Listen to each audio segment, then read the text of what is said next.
New information on a bombshell report that health insurance premiums for millions of Americans will shoot through the roof under a new Senate bill. We are only one day before the Senate Finance Committee votes on this new bill, when the accounting firm of PricewaterhouseCoopers LLP estimates the Baucus Bill, as written, will cost the average American family of four up to $4,000 per year more than if Congress did nothing at all.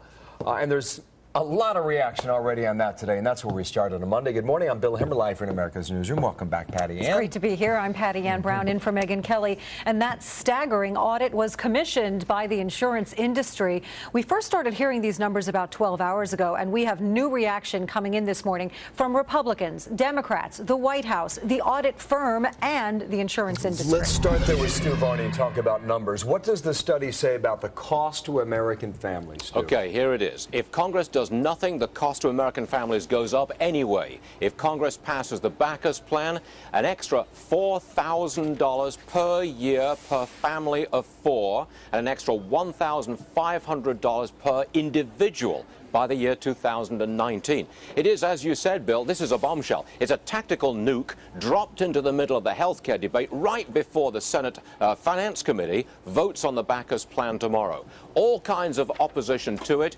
because it's all about money. That's the key issue in health care reform. This just adds to the cost significantly for all of those people who've got a private health insurance program, probably from their employer. The easiest way, I think, to understand the audit is this.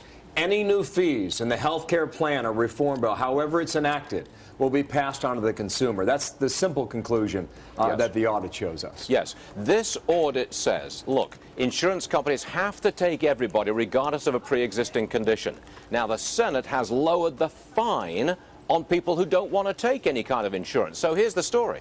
Along comes somebody, they pay the fine. It's a very small fine these days. So they then get sick. They get treated by the insurance company. They have to join, the insurance company has to take them. Cost them $50,000, maybe for a broken leg or something.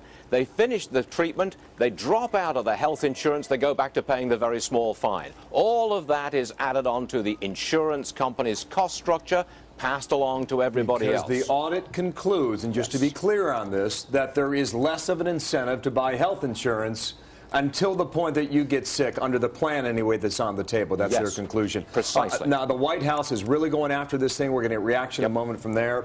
And also the Max Baucus and his committee on the Senate Finance side, too. So one day away from that vote. Stu Varney, thanks. And Patty Ann has more on that now. Yeah, Bill, we are getting reaction right now from the chairman of the Finance Committee, Senator Max Baucus, who, of course, helped write the $829 billion plan that was just savaged by this audit. A spokesperson for Senator Baucus says the report is seriously flawed because it doesn't take into account provisions in the legislation that would lower the cost of coverage, such as tax credits to help people buy private insurance, protections for current policies, and administrative savings from a revamped marketplace. Another congressional aide calls this an insurance industry hatchet job. In 30 minutes, we'll speak with the folks who commissioned this audit. They'll join us live to explain the numbers and defend the research. If you pay for insurance, you're going to want to stick around and see those numbers. In the meantime, I mentioned the White House already. There's a reaction to going after that company that conducted the audit. Here's what they had to say about PricewaterhouseCoopers, one of the big four auditing firms here in the U.S. Nancy DeParle, director of the White House Office of Health Reform, saying, quote, "Those guys specialize in tax shelters. Clearly, this is not their area of expertise," end quote. And that's just the beginning now. We've asked Linda Douglas to join us. She's the communications director of the White House on all things health care overhaul reform. We hope that comes through next hour here, so stay tuned for that.